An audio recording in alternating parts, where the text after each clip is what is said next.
அந்த கட்சியை தூக்கி நிலைநிறுத்தி வெற்றி வருவதுதான் ஆளுமை மிக்க தலைவராக தமிழக அரசியலில் இருக்கின்ற ஒரு நிலைப்பாடு. அது எடப்பாடி பழனிசாமி இல்லை என்பது நிறுவனம் அறவே அவர் நாங்கள் அனைவரும் திராவிட முன்னேற்ற கழகம் என்ற ஒரே கட்சியை தான் பயணித்துக் கொண்டிருக்கிறோம்.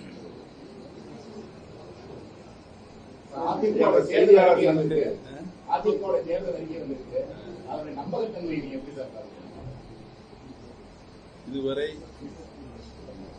பழனிசாமி சொல்லியிருக்கின்ற கருத்துக்கள் எதுவுமே நம்பகத்தன்மை இல்லாதது என்பதுதான் என்னுடைய கருத்தாக இருக்கிறது. அவர் ஒரு ஆளுமை மிக்க அரசியல் தலைவர் இல்லை. 2017 ஆக்கிய நகர் இடைத்தேர்தலிலிருந்து நடந்து முடிந்த 2024 நாடாளுமன்ற தேர்தல் வரை 10 தேர்தல்களில் அவர் தோல்வியை தெரிவிக்கிறார்.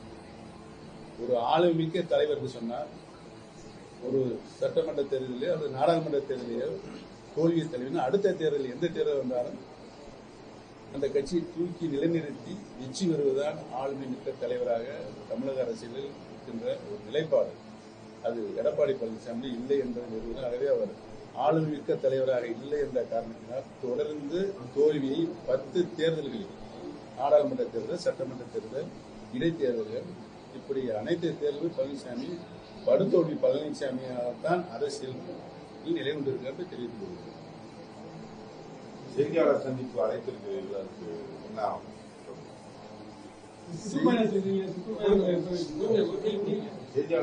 செய்தியாளர் சந்திப்பை அழைத்திருப்பது நோக்கம் பழனிசாமி என்று வெளியிருக்கின்ற தேர்தல் அறிவிக்கை பொய்யான அறிவிக்கை, அதை நாட்டு மக்களுக்கு தெளிவுபடுத்த வேண்டும் என்றுதான் நான் உங்களை எல்லாம் அழைக்கின்றேன். நீங்கள் கடந்த காலங்களில் பழனிசாமி சொன்ன எதையாவது நிறைவேற்றியிருக்கிறார் என்பதை ஆய்ந்தார் என்று உண்மைத்தன்மை மக்களுக்கு சொல்லவில்லை.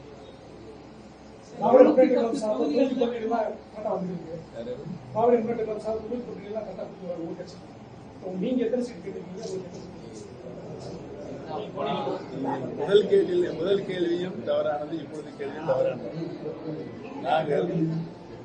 நான் அதிமுகவின் தொண்டனாகவே இருந்திருக்கிறேன். திமுகவில் தொண்டனாகவே இருந்திருக்கிறேன்.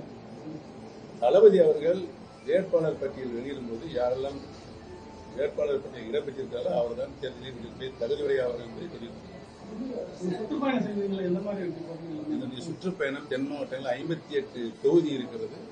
இந்த 58 தொகுதியிலும் திராவிட முன்னேற்ற கழகம் மாபெரும் வெற்றி அடையும் என்று மக்கள் கருதாக அமோக ஆதரவு இருக்கிறது.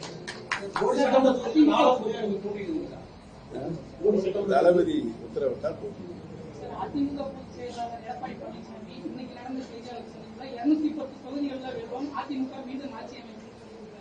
நான் ஏற்கனவே சொன்னேன், 2017 நடந்த ஆக்கிய நகர் சட்டமன்ற இடைத்தேர்தலில் இருந்து இதுவரை அவர் எந்த தேர்தலாக வெற்றி பெற்றிருக்கிறாரா?